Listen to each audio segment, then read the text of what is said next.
উঠে গেছে। তার বুড়ি সেখানে গিয়ে বলছে, কানের যদি নেই কান নেই বাবা। এই মেয়ে ছেলেরা হরিবল। তা হয়েছে কি জানেন বাবা, তার ভদ্রলোক হাতে অনেকগুলো আংটি পড়েছে, বাজারে গিয়ে খালে বসিয়ে দেবে যাব, তোরে রোদে বসিয়ে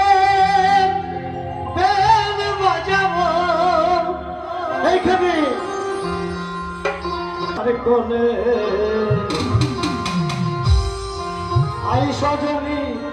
আই সজনী চর্বি আমার এইসব দেহ সারি কেলে।